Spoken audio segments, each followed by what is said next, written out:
Magandang gabi po, mga ka-BK. Welcome po sa ating Barangay Kapre. Ako po muli, si Boy Kapre. At isa na naman pong kwento na mula sa tunay na pangyayari ang ating ibabahagi. Simulan natin. Taong 2014 sa may Bayawan City. Sigurado ako, biglang sumama ang aking pakiramdam nang makita ko ang bagong bahay na titirhan namin ng aking asawa. Malawak naman ito. May maayos na higaan, kusina at sala. Gusto ko ang lahat, maliban na lang sa parting likuran ng bahay. Hindi ako komportable sa nakatira sa likod nun. Bali, para kasing apartment style ang aming bahay. At may mga nakahilera ding iilang pinto sa likod kung saan may mga tao ding nakatira. Naramdaman ko ang paghawak sa aking braso ng asawa kong si Maylene. Tinatanong niya kung may problema ba. Pilit akong ngumiti at saka sinabi sa kanyang ayos lang naman ako. Hanggat maaari, ayaw ko nang sabihin sa kanya ang dahilan kung bakit nakakaramdam ako ng pagkabalisa. Matagal na naming pangarap ang magkaroon ng sariling bahay. Kaya huwag naman sana itong masira ang dahil lang sa masama ang aking pakiramdam.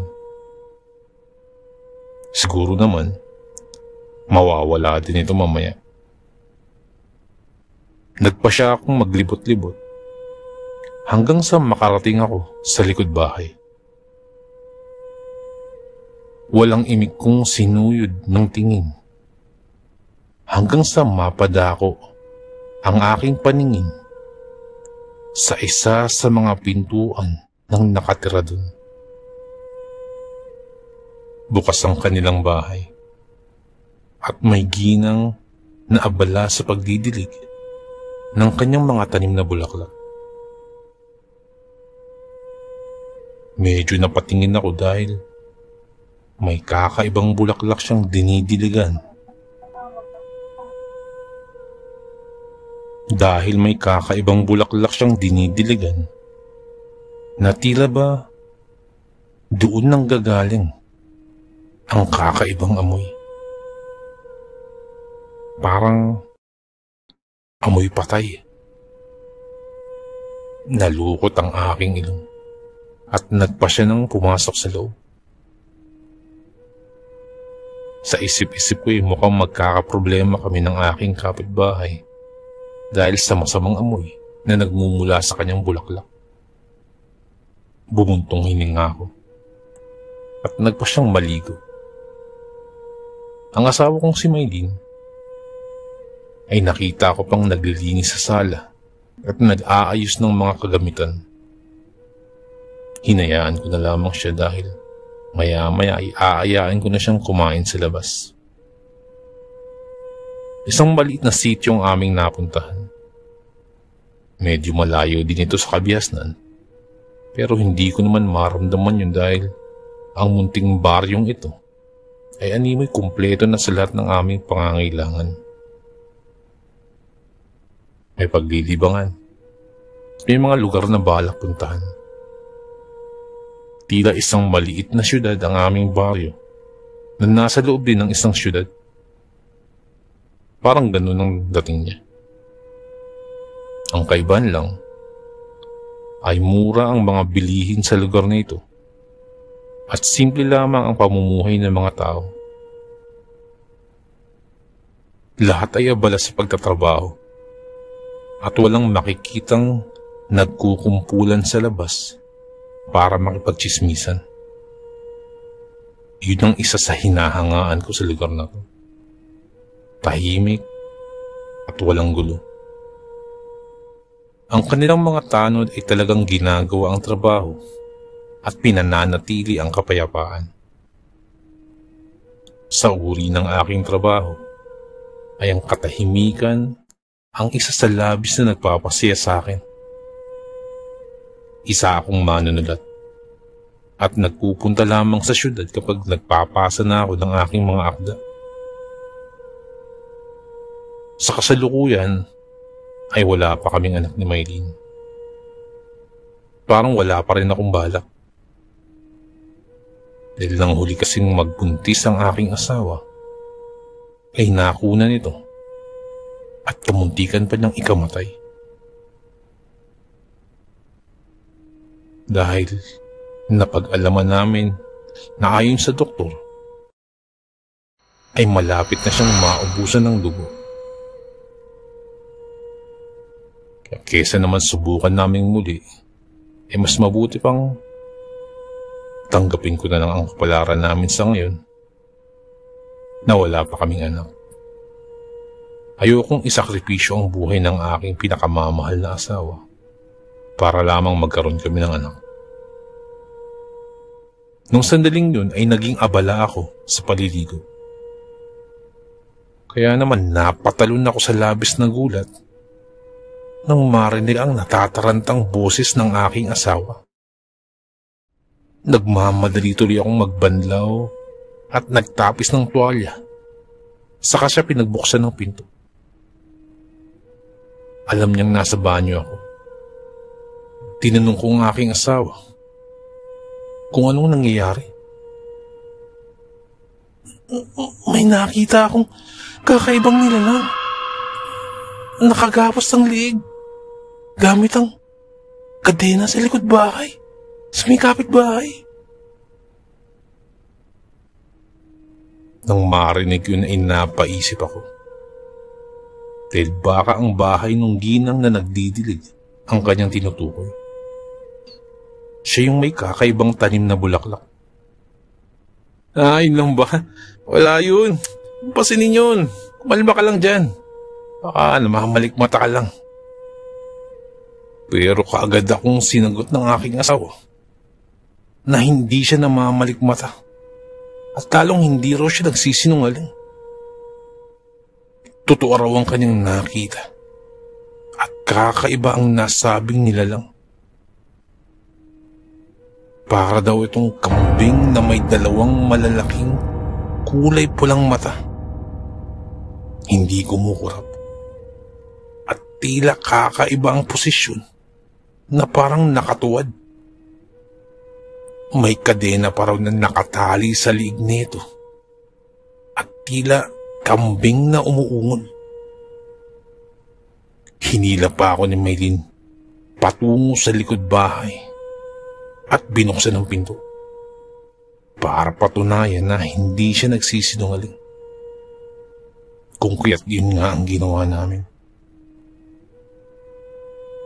Bagamat may pag-aalinlangan, itinungo namin ang likod bahay.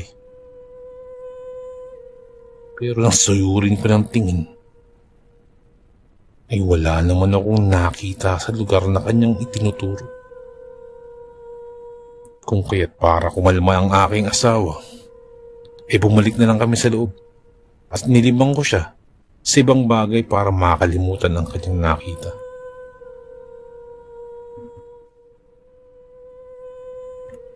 Hindi ko naman tinatangging may ikatlong mata ang aking asawa. At batid kong may nakikita siyang hindi nakikita ng isang normal na mga mata. Baka kaya siya nakakakita. At dahil bago pa lamang kami sa lugar na to, siguro mawawala din naman yung kagad. Mabuti na lamang at hindi na nangulit pa ang aking asawa sa kanyang nakita. Kaya naman napawi na din kahit papaano ang aking pag-aalala. Pero sa loob-loob ko ay kinakabahan ako. Nung hapong din yun, nakasalubong namin ng aking asawa, ang matandang ginang sa palengke. Abala ito sa pamimili ng uling at kalabasa. Napansin ko, napakarami ng binili nito. Nang magkasalubong kami ng tingin, biglang umiwas ang ginang at itinuon ang pansin sa kanyang mga pinamili. At kaagad na pumara ng tricycle. Kaya wala na akong nagawa, kundi ang iwasan na din siya ng tingin. Ewan ko ba? Kakaiba talagang nararamdaman ko sa nasabing ginang. Tila ba may kakaiba sa kanya na hindi ko maipaliwanag. Alam kong mahirap manghusga, pero isa lang ang masasabi ko.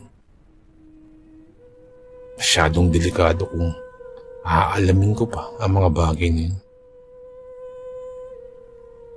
Ginawa kong abala ang aking sarili sa pamimili ng mga bagay na kailangan namin ng aking asawa sa bahay. Dahil nung lumipat kami, kakaunti lang naman ang aming mga kagamitan. Kahit naging abala sa buong araw, itiniyak kong maaga pa din kaming makakauwi. Nung gabi din yun nagluluto ang aking asawa. Habang ako naman naglalabas na lang lahat ng aming mga pinamili. Tahimik kaming kumain at pagkatapos nagpahinga na. Dahil kinabukasan magiging abala na naman kami para sa ibang bagay. Ilang oras na kaming nakahiga. Ngunit hindi pa rin ako dalawin ng antok. Nakaramdam ako ng pagkabalisa at hindi mapalagay. Pakiramdam ko may mga matang nagmamasid sa akin. Kaya naman pabiling-biling ako sa aming higaan. Si May din halatang pagod na pagod sa maghapon naming paglalakad. Dahil naririnig ko pa ang bahagya niyang paghilik. Nakakainggit. Buti pa ang aking asawa naglalakbay na sa mundo ng panaginip. Samantalang ako, pagulong-gulong na. Hindi pa rin dalawin ng antok. Medyo naiinis akong bumangon at bumaba papunta sa kusina. Doon naman nakaramdam ako ng uhaw. Kung kaya't uminom ako ng tubig. Nakaramdam ako ng katiwasayan ng maglandas ang malamig na likido sa aking lalamunan. Pagkalapag ko ng baso, bigla akong natigilan. May narinig ako kaluskos na naghatid ng kilabot sa aking buong katawan. Sigurado ako. Kadena ang kumakalansing ngayon mula sa pinto ng aming likod bahay. Nagsimulang dumagundong ang aking dibdib at nanlamig ang buong katawan. Kinakabahan ako. Dahil kung may nakikita nga si Maylin sa likod bahay, baka ang nasabing nilalang nga ang nasa aming pinto. Nanginginig akong lumapit sa may lababo. At kaagad hinanap ang patalim. Hinugot ko ang kutsilyo na naroon. Habang hawak-hawak ang patalim, napapalunok ako habang pinapakiramdaman ang paligid. Sigurado ko, dun sa may pinto yung nilalang. At tila nais nitong pumasok. Kahit malamig ang panahon, pinagpapawisan ako ng todo. Hindi ko alam kung anong klaseng nilalang ang nag-aabang sa akin sa labas. Pero desidido akong buksan ng pinto para magkaalaman na. Makita ko kung ano ba yung gumagambala sa amin. Hinawakan ko ng doorknob at dahan-dahan kong pinito. Pagkabukas ko mas nagulantang ako sa biglang pagsigaw ni Maylin sa loob ng aming silid. Wala akong nagawa kundi ang puntahan agad siya para malaman ko kung anong nangyari. Napatakbo ko bigla papunta ng kwarto. Naabutan kong nanginginig sa takot si Maylin habang akap-akap ang unan at nakatalokbong ng kumot. Ngunit bukod dun ay bukas ang aming bintana at kitang-kita ako pa na gumagalaw-galaw ang saraduhan nito. Halatang may kalalabas lang dito. At dun ako nakaramdam ng takot. At mula sa aking kinatatayuan ay tanaw na namin ang napakaliwanag na buwan. Tinanong ko siya, anong nangyari? May nakita akong babae. Dahan-dahan siyang nagbubukas ng aming bintana. Parang gustong pumasok. Tapos, biglang humuni ng parang sa aswang. Pagkadinig ko nun mula sa aking asawa, ay dumagundong bigla ang aking dibdib sa kaba. Ngunit hindi ako nagpahalata. At para mapakalma ang aking asawa, mahigpit ko itong niyakap. At hindi na itinangkang ikwento pa. Ang narinig ko naman sa likod bahay na nangyari kanina lang din. Habang akap-akap ang asawa, ay nakikiramdam ako sa paligid. Pinakikiramdam ko kung ang bawat kaluskos at huni na maaari kong marinig mula sa paligid. Maya-maya pa'y nakatulog na si Maylin habang akap-akap ko ito. Kinabukasan, medyo madilim pa lamang, ay maaga ako nagtapon ng basura sa likod bahay. Nakita ko ang aking kapitbahay na abala sa pagpasan ng kanyang pinamiling mga kalabasa. Kaya nagtaka tuloy ako kung saan niya dadali ng mga yun. Hindi niya ako napansin.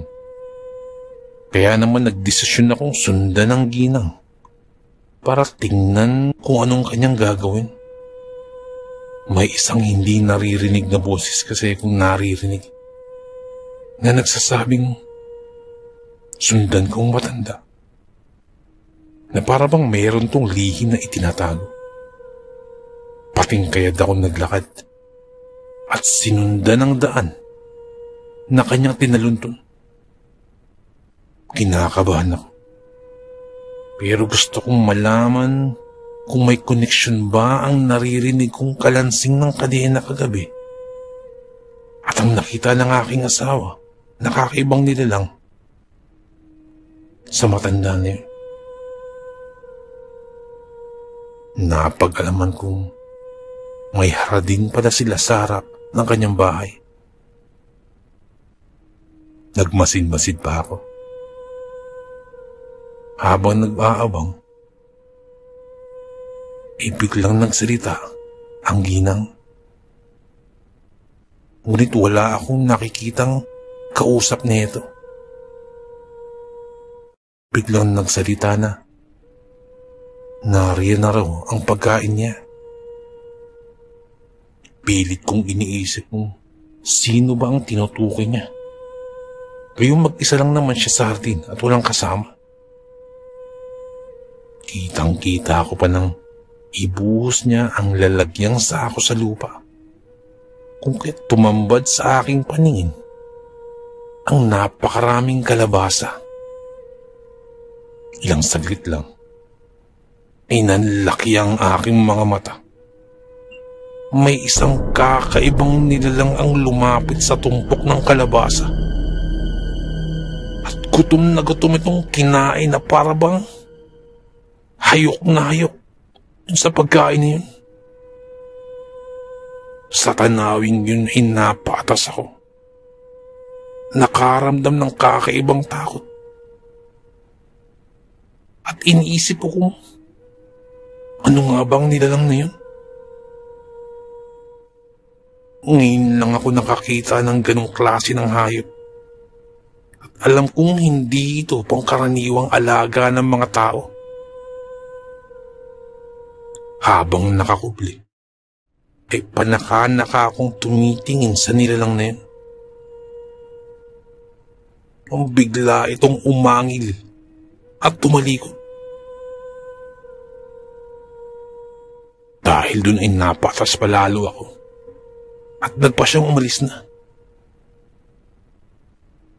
Patago ay dahan-dahan akong umatras. Ngunit bago ko tuluyang umalis, naisip kong sumilip muli upang tingnan ang nilalang. Pagkasilip ko, ay tila nakatuwad na ito. At pinagmamasdan ko at hinahanap ko kung saan ito nakatingin. Nang makita ko ang mukha nito habang nakatuwad at titig na titig sa akin, ganun na lamang ang aking takot na nadama. Napabalikwas ako ng tagbo. Mabilis akong tumakbo palayo sa aking pinagtataguan. Humahangos akong nagtago kagad sa aming bahay. Matapos akong makapasok, ay nasilip ko sa aming bintana ang nanlilisik na mga mata ng matandang ginang na mabilis palang nakasunod sa akin. Buong araw ay hindi ako lumabas ng bahay sa sobrang takot. Kinagabihan, maaga pa lamang nahiga na kami ni Maylin. Hindi dahil maaga kaming matutulog, kundi dahil pinakikiramdaman namin ang paligid. Alam ko, ako yung lalaki, pero takot na takot ako sa aking mga naririnig, lalo na nung nakita ako kaninang umaga. May mga ungol at huni na nag-iingay sa labas ng aming bahay. Maingay ang mga asong nag-aalulong. At sinasabihan pa ng iba't ibang huni ng mga insekto.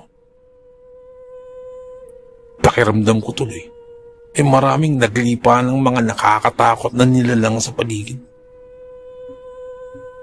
Hirap tuloy akong marinig ang ilan pang mahahalagang mga ingay sa labas. Dahil sa sobrang lakas ng kaba ng aking dibdib. Kumpirmadong may mga kakaibang nilalang na nakatira sa paligid ng aming tirahan. Sigbin yung nakita mo. At hindi yung nakita ko. Ayaw mo pa kasing maniwala sa akin eh. Sabi sa akin ni Maylin. Alaga yan ng mga aswang. Ang binibiktima nila ay yung mga taong may sakit o malapit ng mamatay. Dagdag pa ni Maylin, kinukuha daw ito ng mga aswang at ikinakarga nila sa alaga nilang sigbin para dalhin sa kanilang tahanan at sa kakakatayin. Hindi ko tuloy maiwasang mag-alala para sa amin ng aking asawa. Wala naman kami sakit. Pero bakit tila hindi naman kami nilulubayan ng mga aswang? Maya-maya pa, makarinig na naman kami ng ingay mula sa labas.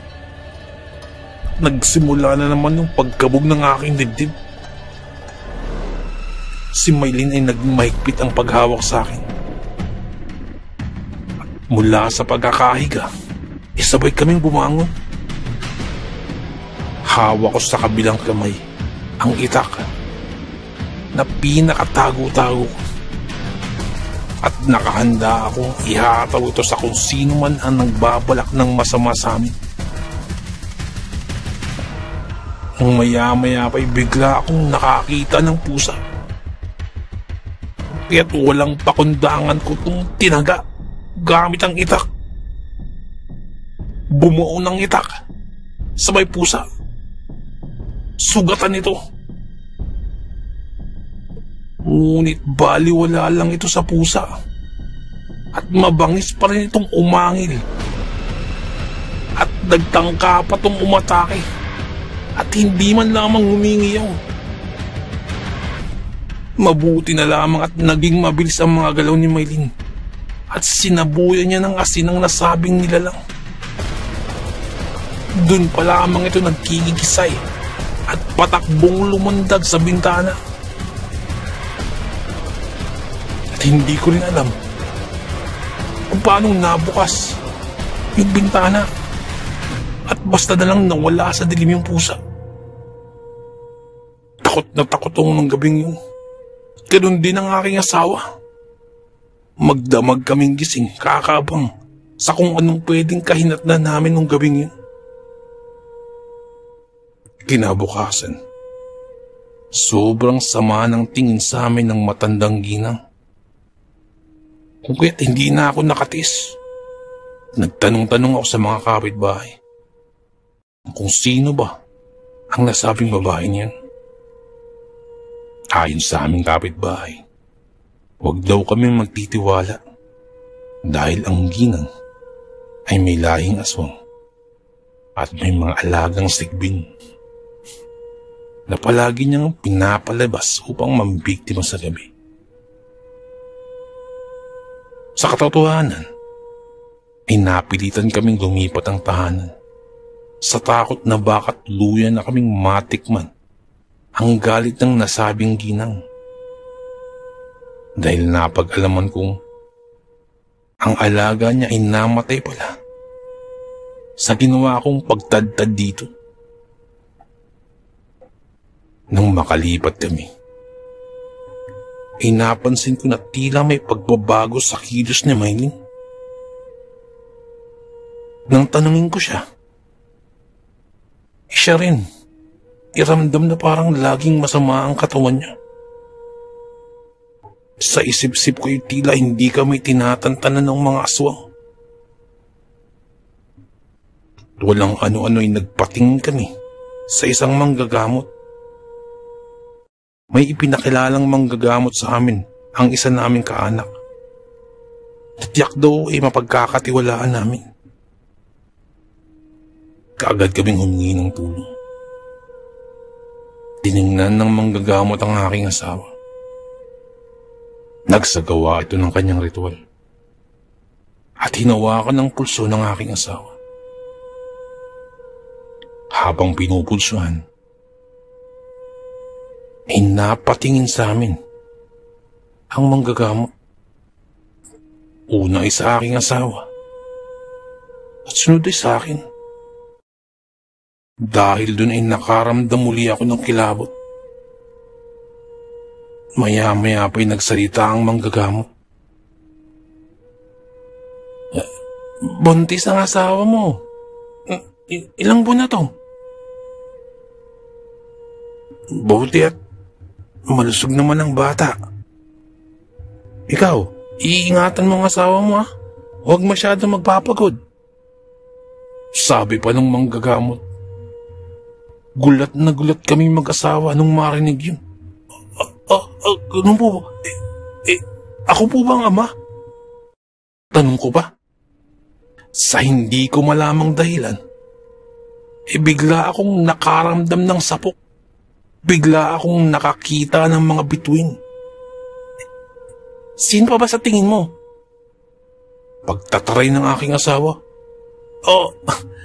Hinay-hinay lang, sabi ng manggagamot. Nung medyo mawala ang hilo ko, ako na ang sumagot muli. Baka po kasi aswang o sigbin ang may gawa eh. Sagot ko pa. Tumatawa lamang ang manggagamot. Ay, hindi. Walang ganun. Anak mo yan. At ikaw lamang ang ama. Sagot ng manggagamot. Malamang yan ang dahilan kung bakit nilalapitan kayo ng aswang sa dati niyang tirahan. Dahil dun kahit mahilo-hilo pa ako, ay napaakap ako sa aking asawa na nung mga sandaling yun, ay busit na busit pa rin sa akin. Sa ngayon, nasa bayawan pa din kami, pero malayo na sa tahanan ng matandang aswang. Minsan ay may naririnig pa din akong balita tungkol sa kanyang pambibiktima. Pero tinitiyak namin na hindi na siya makakalapit sa amin. Alam kong hindi madaling kalaban ng mga aswang, lalo na kapag may alaga silang sigbin.